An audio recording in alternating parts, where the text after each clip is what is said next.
নমস্কার sir, campaign calling media আপনাকে স্বাগত। এই মুহূর্তে যে আরজি করে চিকিৎসক তরুণীর নৃশংস হত্যা এবং ধর্ষণ, যে ঘটনাকে কেন্দ্র করে সুপ্রিম কোর্টের শুনানি, আজকের যে শুনানি, সেই শুনানির দিকে তাকিয়েছিল গোটা বাংলা। এই মুহূর্তে আরজিকর কাণ্ডের তদন্তের অগ্রগতি নিয়ে মঙ্গলবার সুপ্রিম কোর্টে ফের স্ট্যাটাস রিপোর্ট জমা দিল সিবিআই।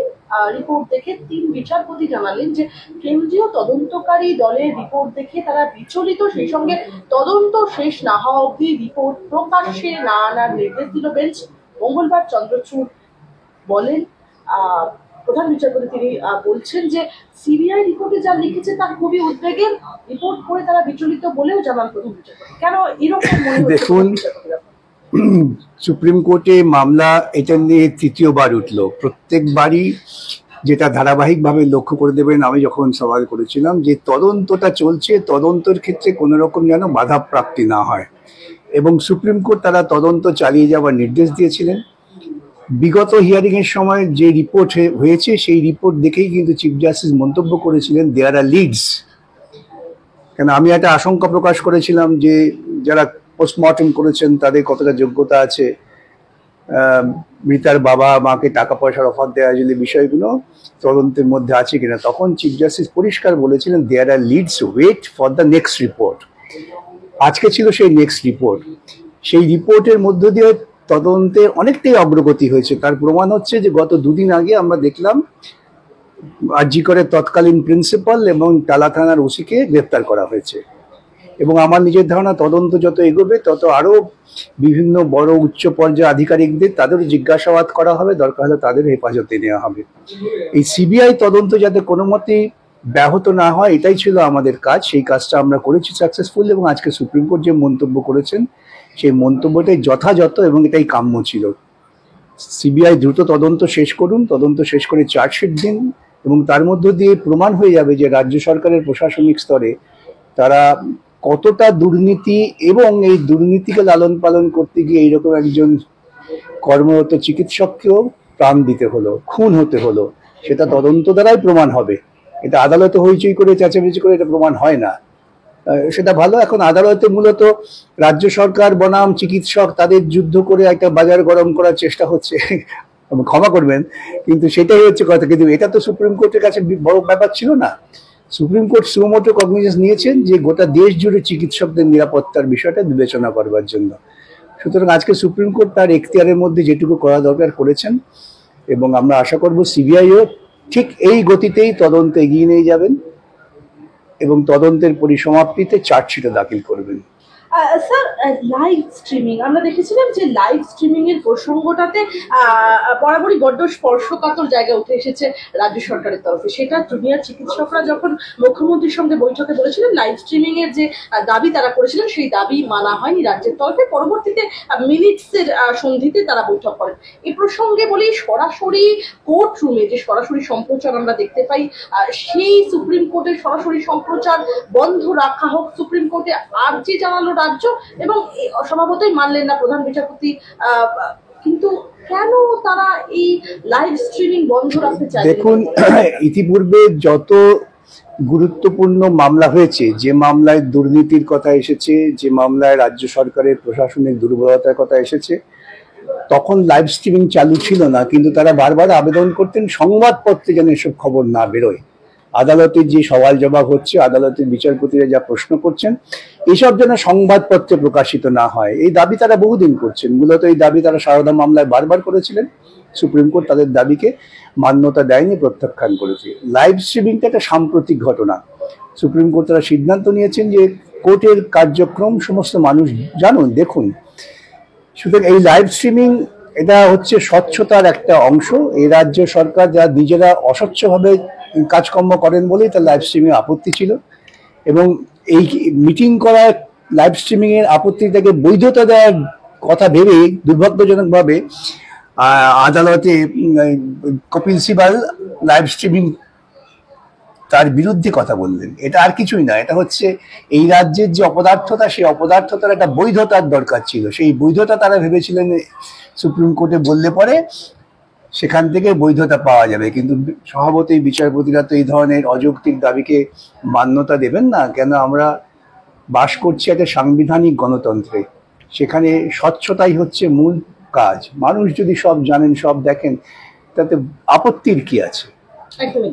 স্যার, আপনার কথার সঙ্গে আমি সঙ্গত রেখেই বলবো যে আইনজীবী কপিল সিব্বল তিনি বলছেন এই শুনানি লাইভ স্ট্রিমিং হলে আইনজীবীদের ওপর ব্যাপক প্রভাব পড়ছে, আমাদের 50 বছরের রেপুটেশন প্রশ্নের মুখে পড়ছে, আমরা তো অভিযুক্তের হয়ে লড়ছি না। সেটা তিনি বলেছেন।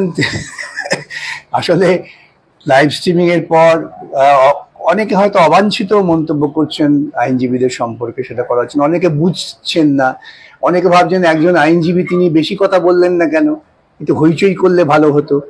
আদালতের যে লড়াই, সে লড়াইটা যে হইচইয়ের লড়াই নয়, এটা যে একটা বুদ্ধিমত্তার লড়াই। যতটুকু প্রয়োজন ততটুকু কথা বলা, তার বেশি কথা বলার জন্য প্রয়োজন নেই, এটা অনেকে বোঝেন না। সেই জন্যই দেখবেন গত লাইভ স্ট্রিম এর পর অনেক হইচই হলো। এমনকি অনেকে এমন কথা বলতে শুরু করলেন যে বিকাশ ভট্টাচার্য তো তিনি ওখানে কিছুই করতে পারলেন না, তিনি ইংরেজি জানেন না, তাই কথা বলতে পারেন না। এই সমস্ত কথা হয়েছে, তো হবে।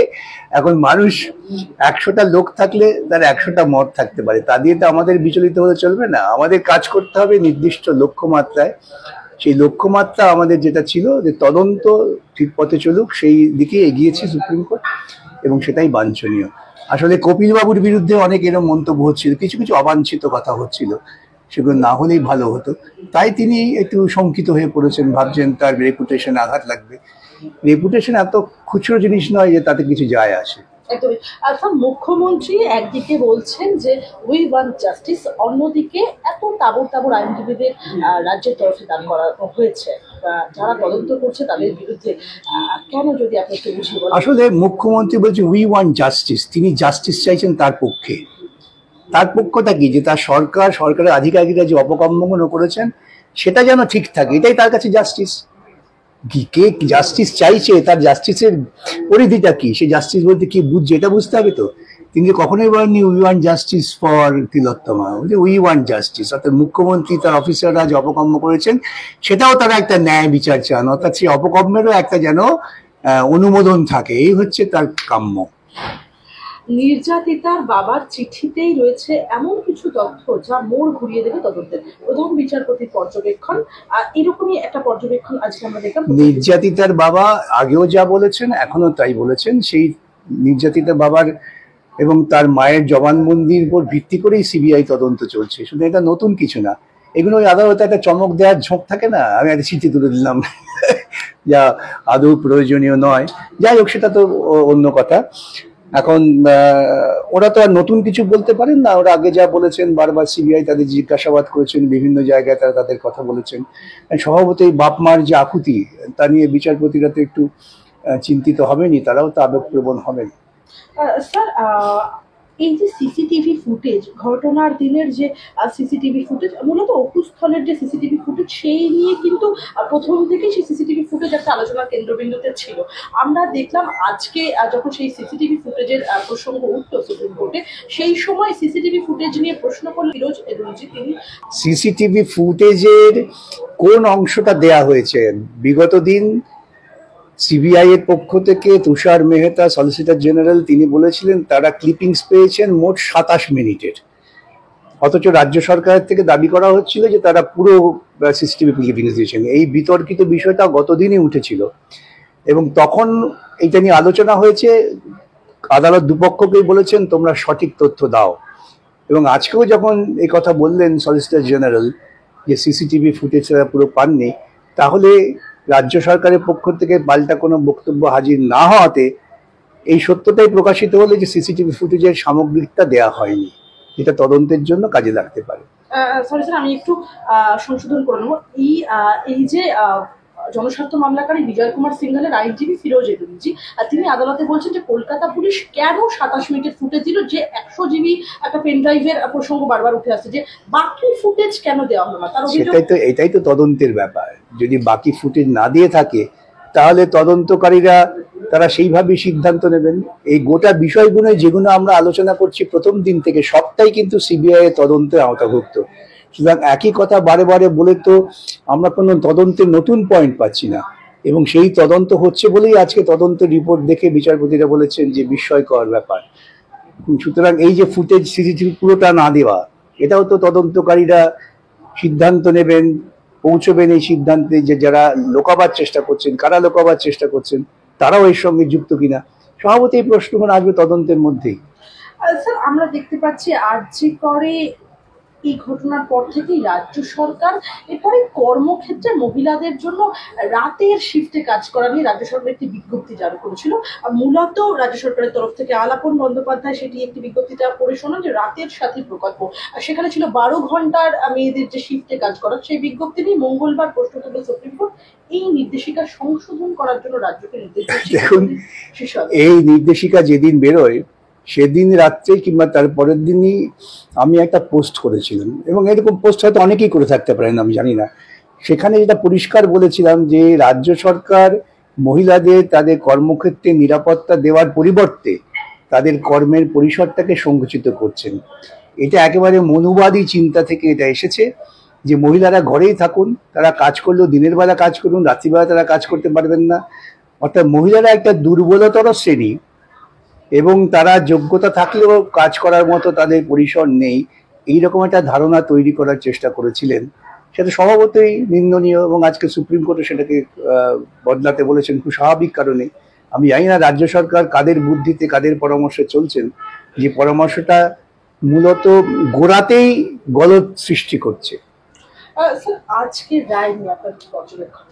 এটাই স্বাভাবিক ছিল, নতুন কিছু রায় দেয়নি, তদন্ত চলছে, তদন্ত পরিসমাপ্তি হোক, এই কথা প্রথম দিন থেকে আমরা বলে আসছি। সেই কথাই আজকে সুপ্রিম কোর্টও বলছেন। সুপ্রিম কোর্ট কখনোই বলেননি যে তদন্ত নিয়ে কোনো হস্তক্ষেপ হবে, এবং এটাই আজকে তিলোত্তমা হত্যাকাণ্ডের বিচারের ক্ষেত্রে সবচেয়ে বড় গুরুত্বপূর্ণ হচ্ছে তদন্ত।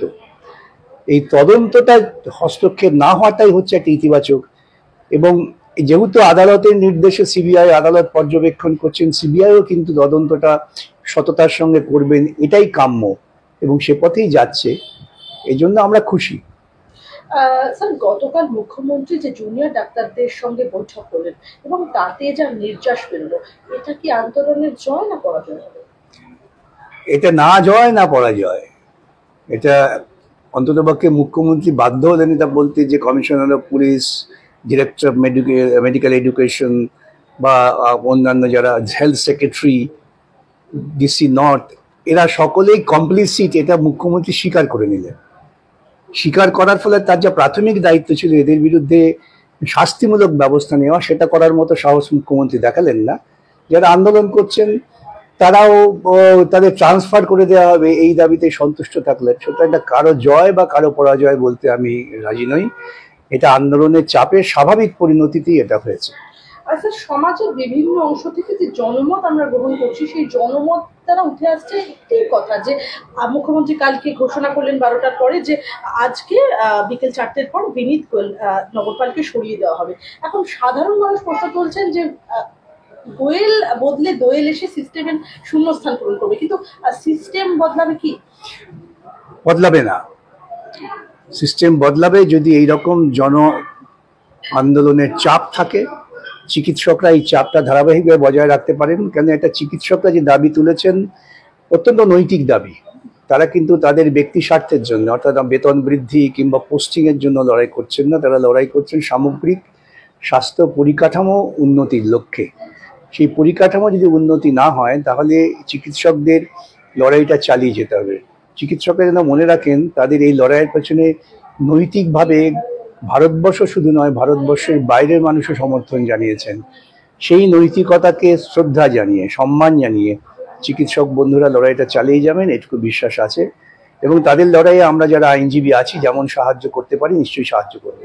স্যার, কালকে রাত্রিবেলা মুখ্যমন্ত্রী বললেন বিনীত গোয়ালের যে পদত্যাগের দাবি উঠেছিল, সেই দাবি প্রসঙ্গে তিনি বললেন বিনীত গোয়ালকে সরিয়ে দেওয়া হবে, এবং তিনি যেদিনকে ডাক্তাররা যে লালবাজার অভিযান করেছিল সেদিনের পর থেকেই বিনীত গোয়াল নিজেই সরে যেতে চাইছেন, তাই তাকে তার পছন্দের মতো জায়গায় পোস্টিং দেওয়া হবে। এক্ষেত্রে একটা প্রশ্ন উঠছে যে যারা তথ্য প্রমাণ বিকৃতিতে গুরুত্বপূর্ণ ভূমিকা পালন করেছে বলে একটা প্রশ্ন উঠছে, তাদের কারাগারে ঢোকাতে হবে। আমি তো সে কথাই বললাম যে রাজ্য প্রশাসন তাদের শাস্তি দেওয়ার কথা ভাবলেন না, ভাবলেন তাদের সরিয়ে দেবো। ট্রান্সফারটা তাদের একটা স্বাভাবিক প্রক্রিয়া। আজকে কমিশনার পুলিশ আছেন, 3 বছর পরে তাকে সেখানে সরে যেতে হবে। সুতরাং এটা কোনো শাস্তিমূলক ব্যবস্থা হলো না। এই জন্যই বললাম যারা লড়াই করছেন তাদের মাথায় রাখতে হবে যে তাদের লড়াইয়ের পেছনে কিন্তু জনচেতনা কাজ করেছে, তাদেরও সম্মান জানাতে হবে। আজকে এই যে সিস্টেমের ত্রুটি, যে সিস্টেমটাকে ওরা বদল করতে চাইছেন বা সংশোধন করতে চাইছেন, এই চাপটা বজায় রাখতে হবে। বিনীত গোয়েল পুরস্কৃত হবেন। রাজীব কুমার মমতা বন্দ্যোপাধ্যায়কে বাঁচাবার চেষ্টা করেছিলেন, আজকে তিনি ডিজি পুলিশ, আর কয়েকদিন আগে বোধহয় কোনো একটা ডিপার্টমেন্টের সেক্রেটারি হয়েছিলেন। এবং এই রাজ্যের মুখ্যমন্ত্রী, তার সঙ্গে দুর্নীতির একটা সহবাস বা ভালোবাসা আছে, এবং সেই প্রক্রিয়াটাকে তিনি টিকে রাখবেন যেভাবেই হোক। স্যার, আন্দোলনটা কি এক দুর্নীতিবাজকে সরিয়ে অন্যকে সুযোগ করে দেওয়ার ছিল, নাকি দুর্নীতির মূলে কুঠে রাখা? আন্দোলনের মূল যে দাবি, সেই দাবি এখনো পূরণ হয়নি। সেই দাবি আগামী দিনে পূরণ হবে যদি চিকিৎসকরা ধারাবাহিকভাবে এই নৈতিক দাবি নিয়ে তাদের ধারাবাহিক লড়াইটা চালিয়ে যায়। স্যার, আমি একদম অনুষ্ঠানের শেষে চলে এসেছি। আমার শেষ দুটো প্রশ্ন আপনার কাছে। আর ডিসি সেন্ট্রাল, সেই ডিসি সেন্ট্রাল ইন্দিরা মুখোপাধ্যায়কে কেন ছাড় দেওয়া হলো? ক্ষুব্ধ ডাক্তাররা। সেটা তো তদন্তের আওতাভুক্ত, সিবিআই তদন্ত করছেন, তারা খুঁজে বার করবেন। আমার নিজের ধারণা, যদি মুখ্যমন্ত্রী ভালো প্রশাসক হতেন তাহলে তার প্রথম দিন উচিত ছিল ওই ডাউন দি লাইন প্রত্যেককে সরিয়ে দেওয়া, সঙ্গে সঙ্গে বিনীত গোয়েল থেকে শুরু করে। আসলে মুখ্যমন্ত্রী তো বিনীত গোয়েলদের সাহায্য নিয়ে হাসপাতালে আক্রমণটা করিয়েছেন। হাসপাতালে যে 14 তারিখে রাত্রিবেলা আক্রমণ হলো, যেটা আমরা বলছি, সেটা তো মুখ্যমন্ত্রী সংগঠিত করিয়েছেন পরিকল্পনা করে এদের সাহায্য নিয়ে। এটা বিস্ফোরক অভিযোগ। আমি প্রথম দিনই করেছি, নতুন আজকে না, প্রথম দিনই আমি করেছি যে তৃণমূলের পরিকল্পিত ঘটনা, যে মুখ্যমন্ত্রী এটা ঘটিয়েছেন। আসলে তার লক্ষ্য ছিল এই হাঙ্গামা করে আন্দোলন যারা করছেন ওখানে, তরুণ চিকিৎসক, ছাত্র, যুব, মহিলা, এদের ভয় পাইয়ে দাও। এবং সেটা করতে গিয়ে একটু বাড়াবাড়ি হয়ে গেছে, ওরা হাসপাতালের ভেতরে ঢুকে হাঙ্গামা করেছেন। পুলিশ তখন নির্বাক দর্শক ছিলেন। এটা ওপরের মহলের নির্দেশ না থাকলে পুলিশ কখন ওই নির্বাক দর্শক থাকতেন না, পুলিশ তো লাঠিচার্জও করতে পারতেন স্বাভাবিকভাবেই। যারা ওখানে গেছেন, ছাত্র যুব আন্দোলন করলে তো পুলিশ টানতে টানতে হিঁচড়েছে লাঠিচার্জ করেন, চাকরির দাবিতে আন্দোলন করলে তো মেয়েদের কাপড় ধরেও টানেন। সুতরাং এই যাদের নৈতিকতা, সেই ফোর্স তখন দাঁড়িয়েছিলেন, এটা ভাবলেই মনে হয় যে এটা খুবই নির্দেশিত কাজ হয়েছে। আচ্ছা, আমার শেষ প্রশ্ন আপনার কাছে। 1997 সাল থেকে চালানের ব্যবহার বন্ধ। যে চালানকে ভিত্তি করে জল্পনা উঠেছিল এর আগের শুনানিতে সুপ্রিম কোর্টে, যে 9 তারিখ, যে ময়না তদন্তের আগে যে চালান, সেই চালান ছিল না রাজ্যের আইনজীবী কপিল সিব্বলের কাছে। ভুল তথ্য দেওয়া হচ্ছে, আদালতে বললেন কপিল সিব্বল। তাহলে কি এই চালান নেই? না, চালান তো আছে, সেটা চালান নেই তা না। এমনকি আমাদের পক্ষ থেকে এই চালান নিয়ে যিনি প্রশ্ন ছিলেন আইনজীবী, তিনি নিজেই বলছিলেন যে হ্যাঁ চালান আছে, আমরা দেখেছি। তখন হয়তো রাজ্য সরকার দিতে পারেননি, সেই জন্য তিনি বলছেন যে ভুল তথ্য দেওয়া হয়েছে। পোস্টমর্টেম করার জন্য যে চালান ফর্ম, কত একটা নম্বর আছে, ফিল আপ করতে হয়, সেটা তো করা হয়েছে, এটা তো হয়নি তা না। আমাদের যে অভিযোগ ছিল, মানে তখন যিনি আইনজীবী অভিযোগ করেছিলেন, তিনি বলেছেন আমি কলকাতা হাইকোর্টে এটা দেখেছি, সুপ্রিম কোর্টের কাছে নেই। কেন? এই তো আর কিছু। একদমই। আমার ঘন কালো চুলের রহস্য এনপির ফার্মেট। আমার